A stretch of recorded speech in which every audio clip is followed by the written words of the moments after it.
그렇게 얘기하면 미래형이 되니까 될지 안 될지 모를 수 있습니다. 오늘 부활주일 메시지답게 다시 해보겠습니다. 다 살아났습니다.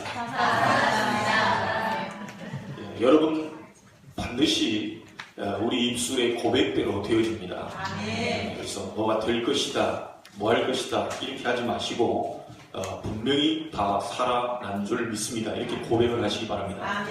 여러분의 모든 것이 다 살아나는 주간이 분명히 될 것입니다. 오늘 본문 20절까지 다 읽어야 되는데 왜 15절까지만 읽었냐? 16절부터 20절까지는 오후에 읽게 됩니다. 그래서 오후에 우리 남전도의 헌신 예배를 통해서 목사님께서 말씀을 주실 것이기 때문에 여기까지만 저희들은 읽고 2부에 중요한 응답들을 붙잡게 될 줄로 믿습니다. 오늘 모든 것이 살아나고 회복되어지는 부활의 축복이 임하게 되기를 바랍니다. 저는 주중에 두 군데 장례식을 다녀왔는데요. 한 군데는 목사님의 아버님 60세에 돌아가셨습니다. 가서 장례식장에 보니까 송도라고 이름이 붙어있는 거 보니까 예수님을 믿고 가신 것 같아요. 어떻게 돌아가셨냐고 물어보니까 화장실에서 뇌출혈로 쓰러지셨는데 그대로 하나님의 부르심을 받고 간 것 같습니다. 또 한 군데는 저하고 친분이 있는 목사님의 사모님 장례를 갔다 왔는데요. 이 사모님은 9년 동안 폐가 줄어드는 병에 시달리다가 돌아가셨어요. 가족력이 있는 이제 집안이죠. 그 언니도 그 똑같은 병으로 2년 전에 돌아가셨고요. 이 사모님도 폐가 자꾸 줄어드는 거예요. 이게 숨쉬기가 곤란한 거죠. 이게 자녀가 중학교 1학년 올라가는 아들과 이제 초등학교 한 2학년 정도 되는 아들이 있는데 집에 있을 때도 너무 숨쉬기가 곤란하니까 아마 굉장히 이렇게 불안불안한 가운데서 9년을 이렇게 생활을 한 것 같아요. 그래서 이 부분을 보면서 제가 하나 느낀 것이 뭐냐면요. 우리 인생이 그렇게 오래 남지 않았을 수도 있겠다. 이런 생각을 해봤습니다. 내일이 보장이 안 될 수도 있겠구나.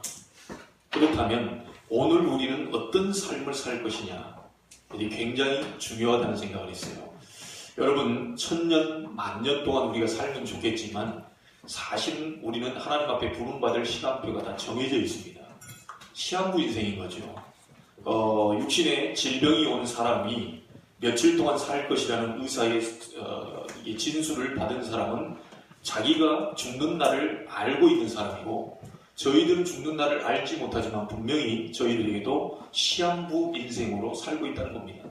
그래서 오늘 하루의 삶이 너무너무 중요한 것이고요. 또 두 장례식을 통하여서 말씀을 들을 때에 예수를 믿는 자는 죽어도 살겠고 살아서 믿는 자는 영원히 죽지 아니하리라. 이 말씀이 선포된 것을 보고 부활의 첫 열매가 주님께서 되셨기 때문에 우리도 나중에 하나님께 부름받은 이후 죽은 이후에 주님과 같이 똑같이 부활되는 것을 우리가 산 소망으로 붙잡게 되는 그런 한 주간이 되었습니다. 여러분은 살아있을 때나 또 죽어있을 때나 우리는 영원히 죽지 않는 존재이기 때문에 여러분 이 부활의 산 소망을 가지고 오늘 또 이번 한 주간 동안을 승리로 만드시기를 주의 이름으로 축원합니다. 예전에도 얘기했습니다. 스코트라는 분이 죽게 되었을 때 자식들을 보고 책을 가져오라고 얘기합니다. 그 자식이 아버지는 글을 쓰는 사람인데 이 많은 책 중에 무슨 책을 가져와야 됩니까?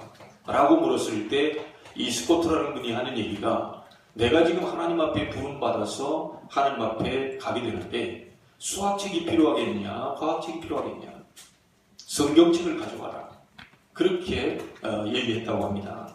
그런데 성경에서 말하는 아주 중요한 것이 있습니다. 그 성경에서 말하는 중요한 이야기가 뭐냐면 우리에게 고난이 끝나지 않을 것이다.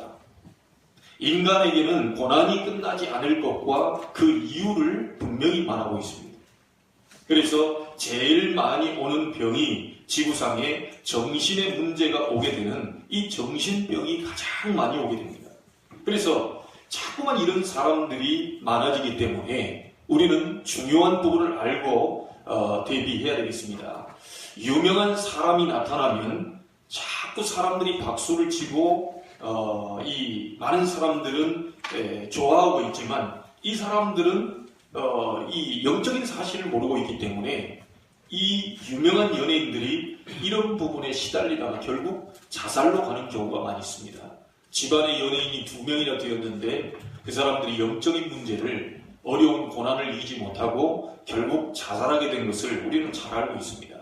특별히 여러분이 잘 알고 있다시피 세계적인 글을 써가지고 사람들을 전 세계를 흔들어 놓았던 해밍웨이도 마찬가지로 자살했습니다. 그런데 더 놀라운 것은 그의 가족 5명이 돌아가면서 다 자살을 했다는 겁니다. 이런 일들이 어떻게 이렇게 일어날 수 있겠냐는 거죠. 우리는 이런 고통이 지구상에 자꾸 온다고 성경은 말하고 있습니다. 그러다 보니까 쇼펜하우어는 이렇게 얘기를 했습니다. 인간은 안 태어나는 게 좋다. 왜냐? 태어나는 것 자체가 고통이기 때문에 차라리 안 태어나는 게 좋다. 이 말을 듣고 많은 대학생들, 많은 사람들이 전부 다 자살을 하고 자기 목숨을 끊어버렸어요. 근데 신기하고 놀라운 거는요. 그렇게 얘기했던 쇼펜하우어는 늘상 냉수마찰하면서 82세 때 죽었어요. 참 희한한 얘기죠. 인간은 태어나는 것 자체가 고통인데 빨리 죽을수록 행복이다 라고 얘기했던 그 사람이 다른 사람은 다 죽여놓고 자기는 82세까지 냉수마찰하면서 오래 살겠다고 그렇게 죽었어요. 근데 그 죽은 사인이 뭔지 아십니까? 냉수마찰하다가 심장정지로 죽었어요. 네. 그렇게 오래 살아보려고 하다가 여러분 이런 일들이 계속 지구상에는 일어나고 있습니다. 자, 그래서 우리가 해결할 수 없고 인간에게는 자꾸 고난이 끝나지 않을 것과 그 이유를 성경은 말하고 있는데 이 인간에게 많은 고통을 해결해주기 위해서 하나님이 딱 하나를 약속하신 겁니다. 그 약속이 뭐냐면 그리스도를 보내겠다는 약속입니다. 다른 방법으로는 해결이 안 되니까 그리스도를 보내서 너희들의 원 고통을 해결시켜 주겠다. 그 약속을 하나님은 하고 계시는 것이죠. 성경은 분명히 말하고 있습니다. 창세기 3장에서부터 인간 문제가 해결이 시작되었음을 명백하게 밝히고 있고요. 그 배후에 사단이 작업을 했음을 분명히 밝히고 있고 그 이후에 인간에게는 행복이 없어졌음을 분명히 밝히고 있습니다. 사단에게 속아서 죄를 짓고 하나님을 떠난 그 이후에 인간은 모든 문제가 다 오게 됐다는 것이죠. 그래서 하나님께서는 막바로 복음을 주셨습니다. 창세기 3장 15절 여자의 후손이 뱀의 머리를 상하게 할 것이다. 하나님 분명히 이 약속을 하셨어요. 요한일서 3장 8절에도 분명히 얘기합니다. 하나님의 아들이 오신 것은 마귀의 일을 멸하려 하심이니라. 다 저 정확하게 말하자면요. 예수님이 오신 것은 창세기 3장 문제를 해결하시기 위함이다. 그 말씀입니다. 자, 그래서 그렇다면 우리가 종교도 많고 영웅도 많은데 도대체 이 그리스도를 어떻게 알 수 있냐는 것이죠. 분명히 하나님은 인간의 고통과 모든 것을 해결시키기 위하여서 그리스도를 보내서 믿는 자는 해방시키고 그 축복이 임하도록 만들어주고 모든 고통에서 해방시키겠다고 약속을 하셨는데 우리는 종교도 많고 영웅도 많고 세상에 뛰어난 사람도 많은데 도대체 그 그리스도가 누구냐는 것이죠. 그 구세주가 누구냐는 것이죠. 도대체 내 고통에서 해결시키는 그 방법인 하나님의 방법인 그리스도가 누구냐는 것입니다. 성경은 정확하게 예언하고 있습니다. 오래전부터 약속해 주셨는데요. 그 구세주는 십자가에 죽으시고 부활하실 것이다 라고 얘기를 해주고 있습니다. 그래서 어떤 영웅이 이 길이 아니고 분명히 하나님이 약속하신 방법 그리스도는 십자가에 죽고 다시 부활하시게 될 것이다. 그가 만약에 공자가 십자가에 죽고 부활하셨다면 우리는 누굴 믿어야 되죠? 공자를 믿어야 돼요. 석가가 만약에 십자가에 죽고 부활하셨다 그러면 우리는 석가를 믿어야 됩니다. 왜냐? 하나님이 그리스도를 보내서 십자가에 못 박고 다시 죽었다가 하나님이라는 증거로 살아나실 것을 예언해 놨거든요. 그래 그 수많은 사람들 가운데 도대체 누구냐는 것이죠. 여러분, 그리스도의 부활이 무엇입니까? 여러분이 개인의 치유함을 받기 이전에 내용부터 우리는 오늘 알아야 되겠습니다. 자, 첫째입니다. 예수 그리스도의 부활은 성경에 예언된 것입니다. 스스로 본인이 그냥 부활하고 아무 때나 일어나고 이런 게 아니고 예수 그리스도의 부활은 성경에 이미 오래전부터 예언된 일입니다. 그래서 우리가 믿어진다, 믿을 수 있다, 이런 상관없이 성경에 예언되어 있습니다. 그것은 많은 과학자들이 지금 증거하고 있고요. 예수가 오셔서 십자가에서 죽을 것이다라는 것이 예언되었어요. 이런 분은 지구상에 아무도 없습니다. 여러분 가운데 혹시 저는 없습니다. 저는 없어요. 최 목사가 1971년도 4월에 태어나서 이런 인생을 살다가 그 십자가에 죽고 다시 살아나게 될 것이다. 이런 구절은 없어요. 저에 대한 십자가 죽고 부활할 것이다 이런 내용까지는 안 넣더라도 내가 언제 태어나서 어떻게 살다가 어떻게 죽고 어떤 인생을 살게 될 것이다 라는 것을 저에 대한 기억은 그 어떤 책에도 없습니다. 저는 몰라요. 당장 내일이 어떻게 될지 저는 잘 모릅니다. 그런데 예수님은 십자가에서 죽게 될 것이라는 것을 정확하게 예언이 되어 있는데 예수님 오시기 전에 700년 전에 이사야가 예언을 해놨습니다. 예수님이 이렇게 오셔서 십자가에 달려 죽을 것이다. 그런데 그 예수님이 이스라엘 나라가 가장 어려운 그 순간에 오셔서 십자가를 지시게 됩니다. 굉장히 놀라운 일이 아닐 수 없죠. 700년 전에 예언해오는 그 부분이 700년 후에 예수님께서 오셔서 십자가를 지게 됩니다. 너무너무 놀라운 사건이 벌어지게 되지요. 그래서 여러분 불신자나 신자든 우리가 안 믿더라도요 생각 꼭 한번 해봐야 됩니다. 지구상에서 가장 영향력을 미친 분이 누굽니까? 예수님입니다. 불신자가 얘기해놨어요. 지구의 우리 역사의 중앙을 누구로 잡아야 될 거냐? 가장 영향력 있는 사람이 누구냐? 이 사람을 조사해봤더니 그분이 예수 그리스도입니다. 이게 불신자가 얘기해놨다는 거예요. 그래서 AD, BC로 나눈 것은요, 이 라틴어로 아노 도민이라고 해서 기원 후죠. 예수 태어나신 후. Before Christ라고 해서 영어로요, 예수님 오시기 전.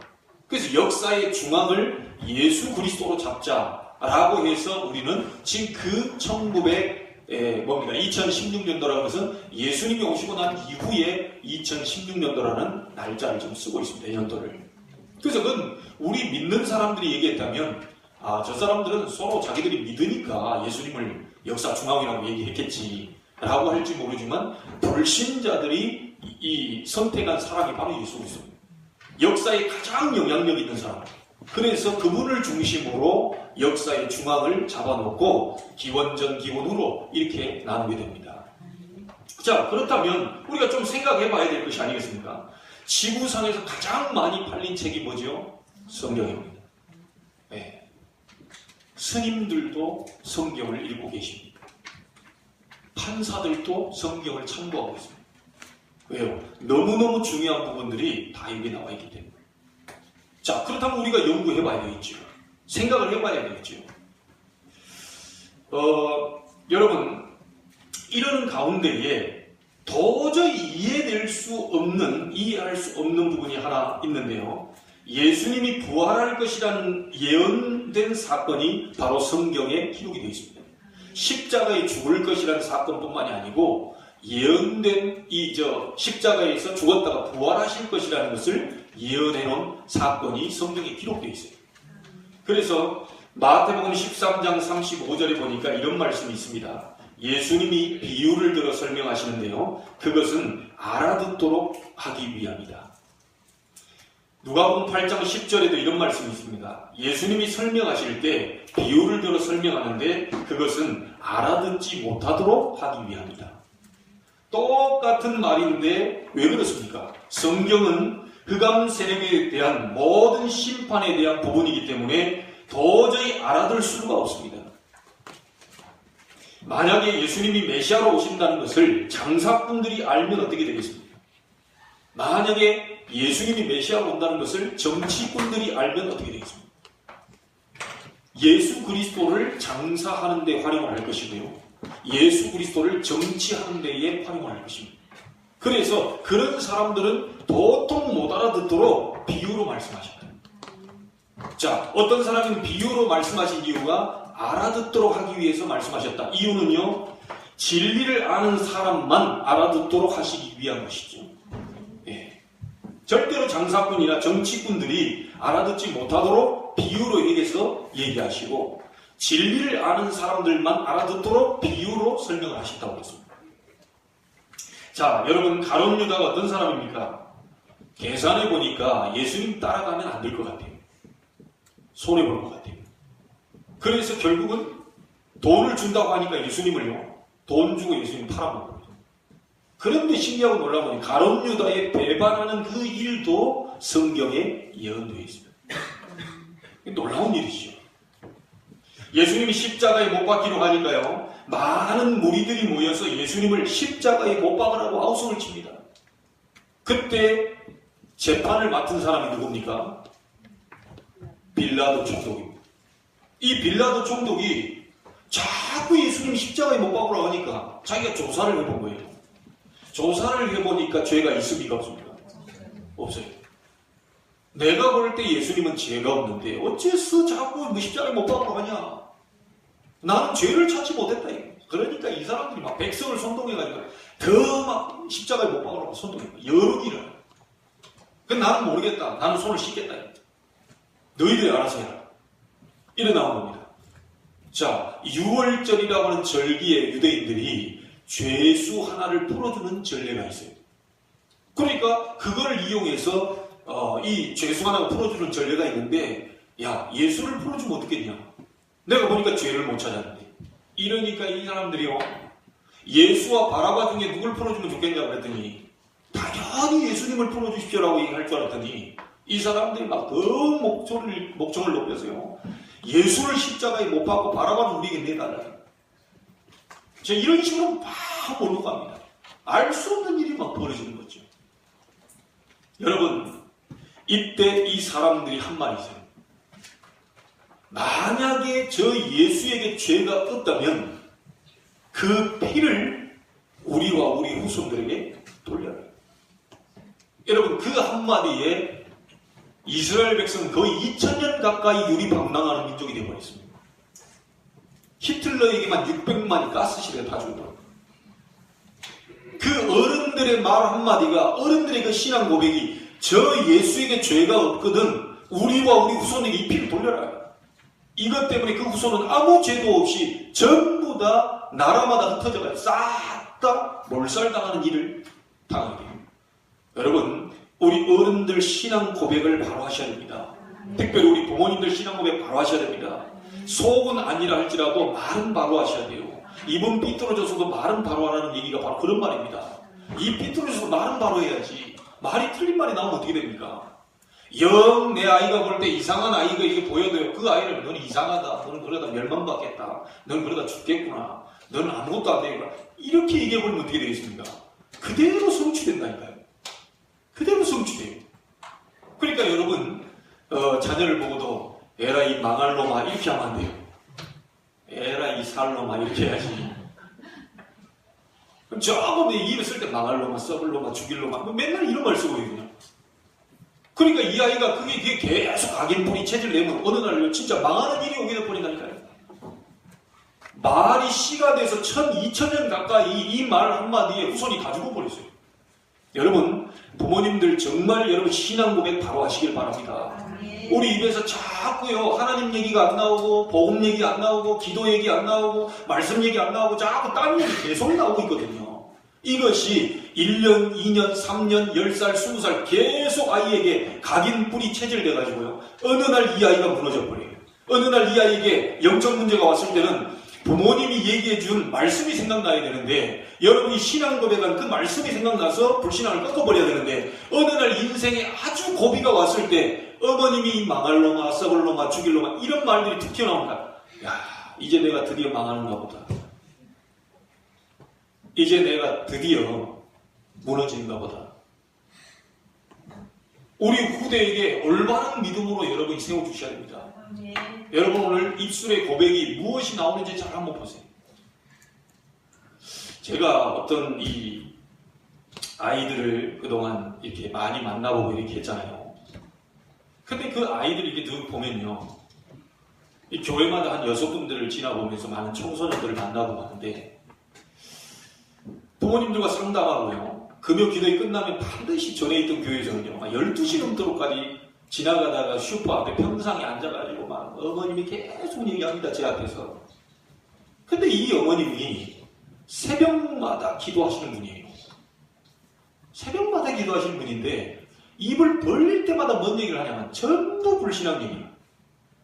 야, 그래 내 속으로 있어요. 겉으로 하면 실망하고 얼마나 좀 뭐하겠습니까. 전도사가 나보고 뭐라 한다 그럴까 싶어가지고 속으로 집사님은 절대로 응답 못 받겠네요.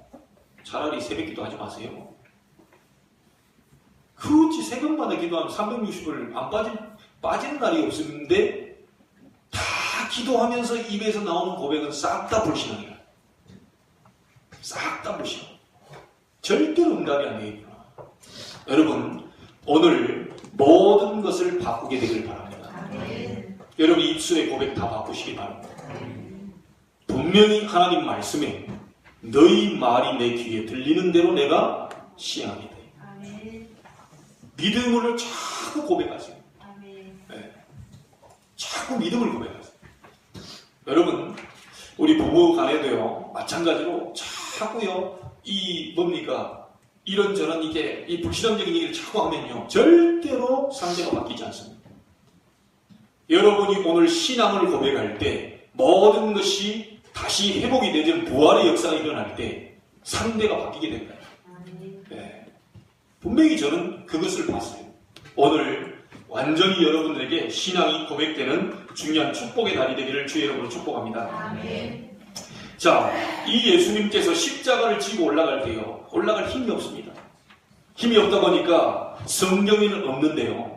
요세푸스라고 하는 주석에 보면 십자가 지고 올라갈 때 14번이나 피를 토하면서 쓰러지셨다고 기록되어 있습니다. 여러분, 걸어가면서 피를 토할 정도면 얼마나 많이 맞았다는 얘기입니다.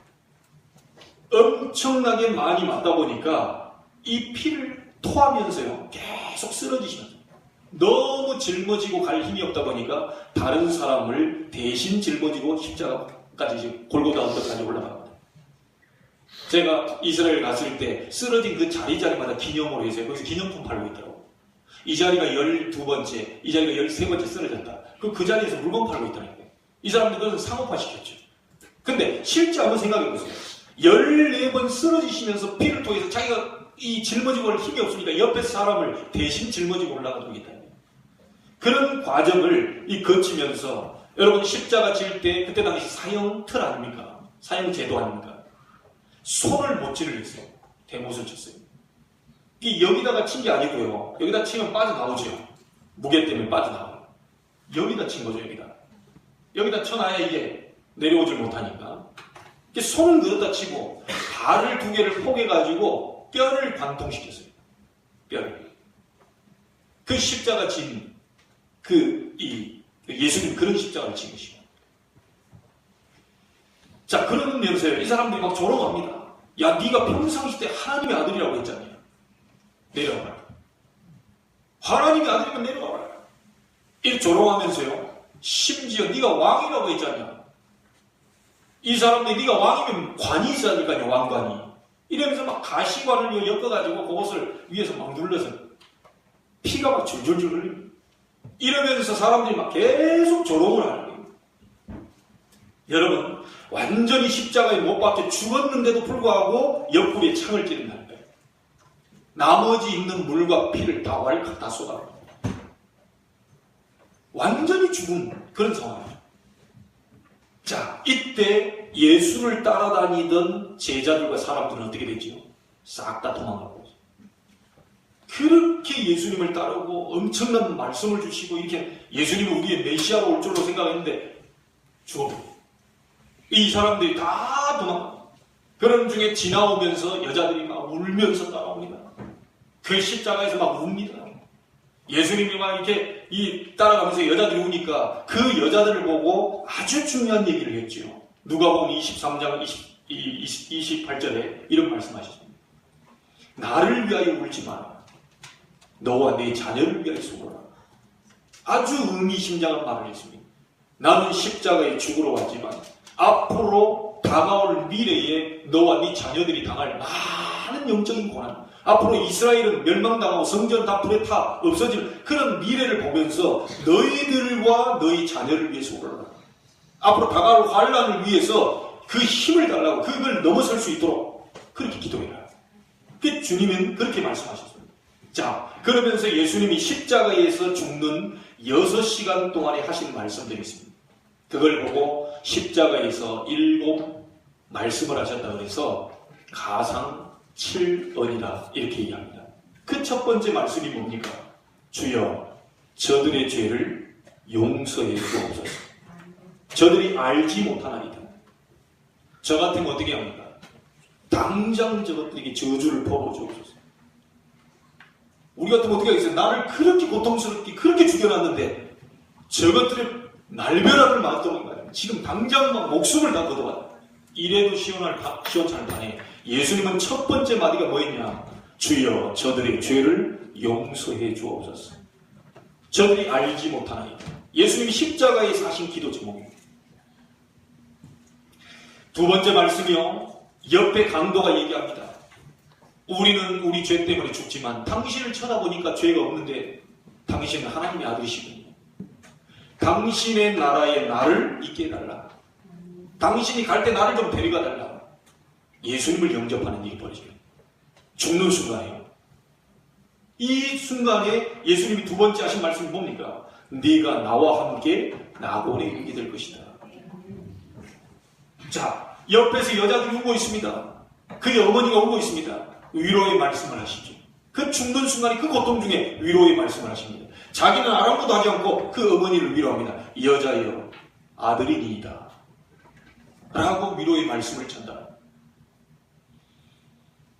너무 고통이 오니까 하신 네 번째 말씀이 있어요. 나의 하나님 어찌하여 나를 버리셨나이까. 네 번째 주님이 얘기하십니다. 자, 태양빛이 계속 뜨고 있습니다. 십자가에 못이 박히고 그 엄청난 속에서 너무너무 고통스러우니까 다섯 번째 말씀을 하셨습니다. 내가 목이 마르다. 그리고 여섯 번째 죽기 전에 모든 것을 완성하시고 아주 중요한 우리가 너무너무 잘 아는 말씀 요한복음 19장 30절에 내가 다 이루었다. 그리고 나서 일곱 번째 뭐라고 그럽니까? 주여 내 영혼을 받으시옵소서. 이 일곱 마디를 하게 됩니다. 자, 이때였습니다. 갑자기 온 이 하늘이 캄캄해지면서요. 천둥 번개가 치기 시작합니다. 그러면서 예루살렘에 있는요. 이 성전에 있는 그 지성소와 성소를 막아놓은 휘장이 밑에서부터 위로 찢어진 게 아니고 위에서 아래로 두 갈래로 쫙 찢어져요.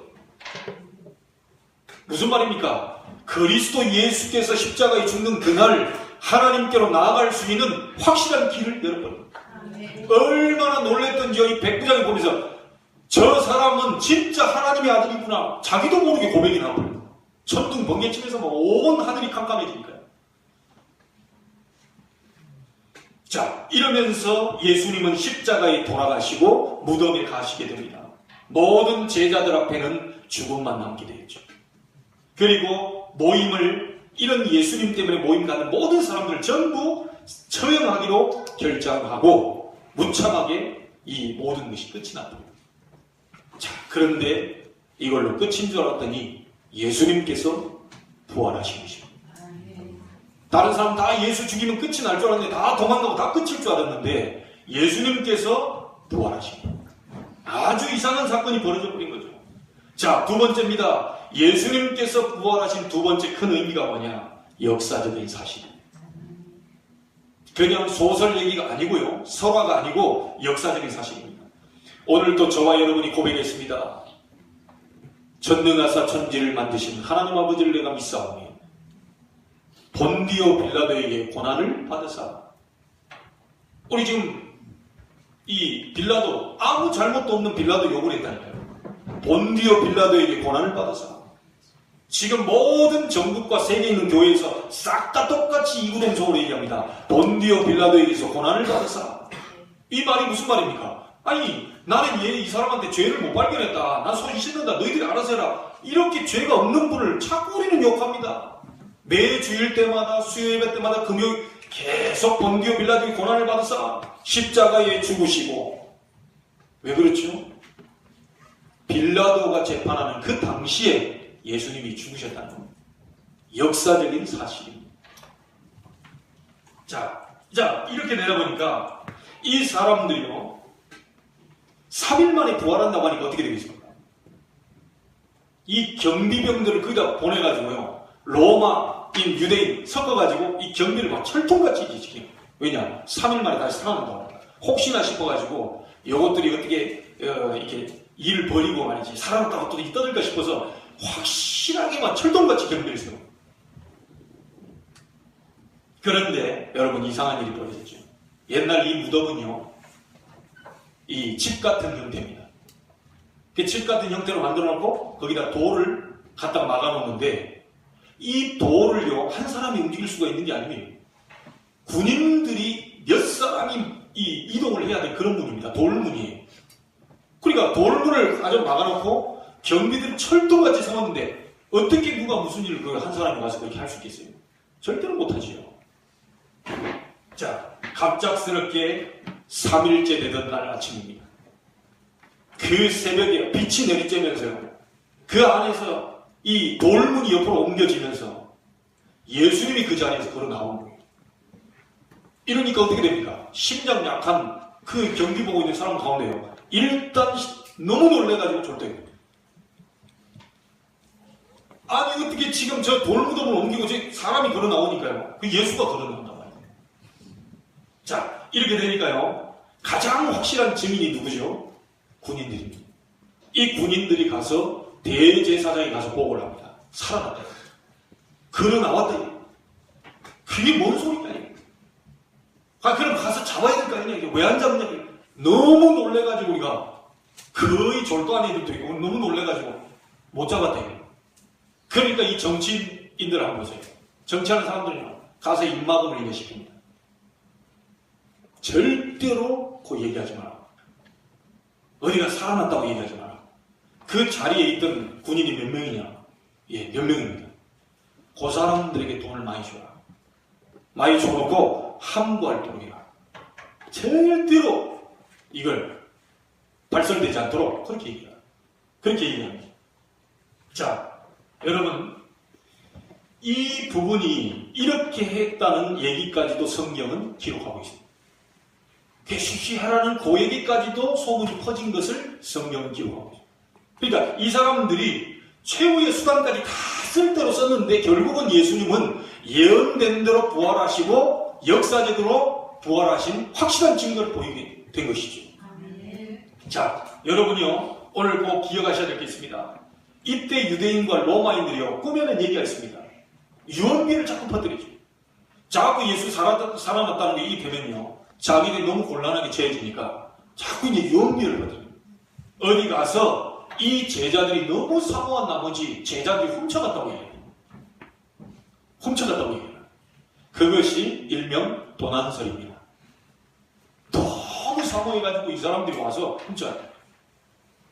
그런데 이 거짓말이 이게 통합니까? 자꾸요, 또 여기서 봤다 저기서 봤다 자꾸 얘기하거든요. 그러니까 이제 도저히 이게 거짓말도 다른 방법을 뭐래.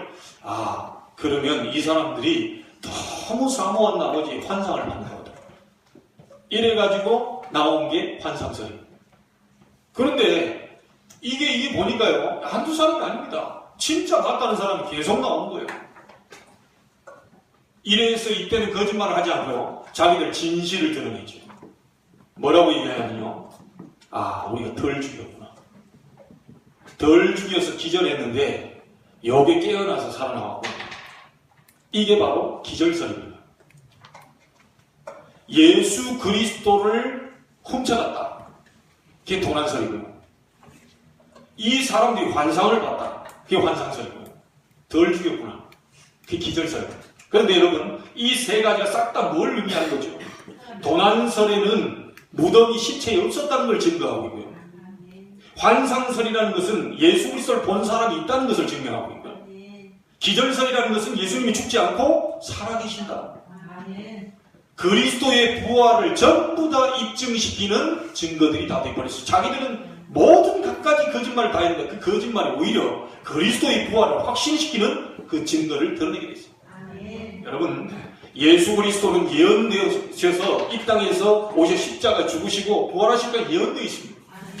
역사적으로 그런 일이 일어났어요. 확실하게. 자, 우리가 오늘 세 번째로 기억해야 될 더 중요한 부분이 있습니다. 예수 부활은 무슨 의미를 가졌냐?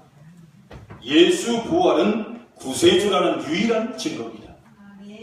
사망을 잡고 있는 사단, 이 사망을 사망시킨 유일한 증거다. 흑암과 사단을 완전히 꺾은 생명사건이 바로 부활사건이다. 여러분, 고린도전서 15장 3절 5절에 보니까 성경대로 죽으시고 성경대로 살아나셨느니라. 도대체 이해가 안 됩니다. 제자들도 처음에는 안 믿었어요. 어떻게 유대인들이 믿겠습니까? 안 믿는 게 당연합니다. 왜죠? 그런 일이 없었으니까. 앞으로도 없습니다. 이 사실을 제자들도 안 믿었는데 어떻게 유대인이 믿겠어요? 그런데 성경은 성경대로 죽으시고 성경대로 살아나셨느니라. 여러분, 오늘 여러분이 꼭 이 말씀 붙잡고 승리하시길 바랍니다. 자, 이 부활의 의미는 뭡니까? 예수가 바로 그리스도라는 증거입니다. 예수가 십자가에 죽으시고 하나님이라는 증거로 다시 부활하셨어요. 그분이 그리스도라는 증거입니다. 그리고 그 주님께서 우리에게 마지막 주신 약속입니다. 오후에 우리가 말씀을 봐야 되겠는데요. 마태복음 28장 18절 20절이 뭐라고 그럽니까? 하늘과 땅의 모든 권세를 내게 주셨다. 그러므로 가라. 겁내지 말고 가라. 세상 끝날까지 너희와 항상 함께 있을 것이다. 부활하신 주님이 우리에게 주신 약속입니다. 그래서 여러분, 오늘 여러분의 개인 문제 어떻게 해결할 것이냐? 여러분에게는 많은 문제도 있을 것입니다. 오늘 여기서 오늘 답을 다 찾아내셔야 되는데요. 이스라엘이 최고로 어려움을 당했을 때 일어난 사건이 바로 오늘 부활 사건입니다. 십자가 사건입니다.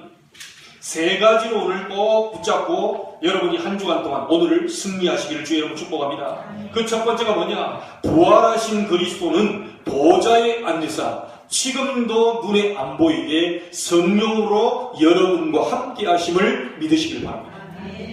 주님이 십자가에 죽으시고 모든 일을 다 끝내시고 부활하신 하나님 보좌 우편에 계시면서 믿는 자 속에 성령으로 영원토록 함께 하시겠다. 첫 번째로 부활신앙을 가지라는 말입니다. 여러분, 우리가 시원한 냉수를 먹게 되면 어떻게 되죠? 속이 시원합니다. 따뜻한 물을 먹게 되면 어떻게 되죠? 따뜻합니다. 여러분이 다 모든 것이 살아나는 부활신앙을 갖게 된다. 여러분, 모든 문제가 다시 회복이 되고 살아나는 그런 치유의 역사가 일어나게 될 것입니다. 부활신앙을 가진다. 두 번째는 뭡니까? 마태복음 28장 16절에 보면 예수님께서 지시하신 산 나옵니다. 그쪽에 가라. 예수님께서 지시하신 산으로 가라. 뭔 말인가? 감람산을 얘기합니다. 이 말은 무슨 말이겠습니까? 네 멋대로 하지 말고 예수님께서 지시하신 대로 해라. 무슨 말이냐? 하나님이 주신 하나님의 언약, 그리스도의 언약, 이 부활의 언약을 붙잡고 24시 틀린 길로 가지 말고 정확하게 기도하고 들어가라. 주님께서 지시하신 산으로 가라. 하나님 말씀하신 그걸 잡고 가셔야 됩니다. 여러분, 기준을 다 내려놓으시고요.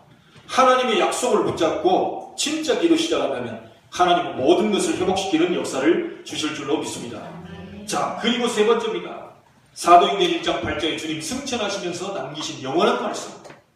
오직 성령이 너희에게 임하시면 너희가 권능을 받고 땅끝까지 이르러 증인되리라. 분명히 하나님이 약속을 주셨어요. 그래서 개인이 성령 충만함을 입어라. 여러분, 다른 사람 쳐다볼 거 없습니다. 개인이 성령 충만 받게 되면 다 살리는 일을 보게 될 것입니다. 지금도 부활하신 그리스도께서는 보좌에 앉으사 성령으로 우리와 함께 계십니다. 육신으로 함께 계시면 안 돼요. 왜 그렇죠? 육신으로 함께 계시면 예수님이 우리 교회에 있다. 그럼 다른 교회는 없어요. 우리 교회에 있다. 미국 교회는 없다니까요. 눈에 보이는 육신으로 계시면 안 돼요. 영으로 계셔야 돼요. 성령으로 전국 전 세계에 함께 계셔야 돼요. 그래야 하나님이십니다. 육신으로 계시는 건 하나님이 아니죠. 내 속에 있는 주님이 여러분 속에도 계신다니까요. 그게 영으로 계십니다. 그래서 눈에 보이지 않는 부활하신 주님께서 성령으로 여러분과 정확하게 함께하고 계시는 것을 믿으시길 바랍니다. 자, 이 약속을 붙잡고 기도 시작하면요, 여러분 치유되기 시작합니다. 이 사실을 확실히 믿는 것을 보고 성령 충만이라고 얘기합니다. 여러분, 오늘 여러분에게 부활하신 그리스도께서 여러분과 함께 하시기를 바라고요. 여러분 자녀들과 함께 하기를 바라고요. 여러분이 가는 모든 만남 속에 함께 하기를 바라고요. 여러분이 그 부활의 신앙을 붙잡고 나갈 때, 만날 때, 그 그리스도의 부활의 역사를 얘기할 때 많은 사람들이, 죽었던 사람들이 살아나는 일이 벌어지게 되기를 주의 이름으로 축복합니다. 여러분 그 축복을 받을 자격이 있습니다. 오늘 그 응답이 시작되기를 주의 이름으로 축원합니다. 하나님께 감사를 드립니다. 부활주일 하나님께 최고의 영광을 돌려드립니다. 예수 그리스도께서 이 땅에 오셔서 십자가에 죽으시고 부활하실 것을 성경은 분명히 예언하셨습니다. 그 예언된 대로 역사적으로 오셔서 주님께서는 십자가 지고 죽으셨다가 3일 만에 부활하셨습니다. 이 사실을 믿고 우리가 정확하게 영적인 싸움을 시작하게 해주시고 영적인 도전을 시작하게 해주시고 그리스도의 부활의 역사가, 살아계신 역사가, 성령으로 나와 함께 하시는 역사가 지금 일어나게 해 주옵소서. 오늘 일어나게 해 주옵소서. 특별히 헌신 예배드리는 오후 예배에 더 큰 능력으로 부활의 능력이 나타나게 해 주옵소서. 우리의 신분과 권세를 누리는 역사가 일어날 수 있도록 주님이 축복해 주옵소서. 전 남존대뿐만이 아니라 모든 기관들이 살아나게 해주시고 부활되게 해주시고 그 부활의 신앙을 붙잡고 기도하다가 모든 죽었던 현장이 살아나고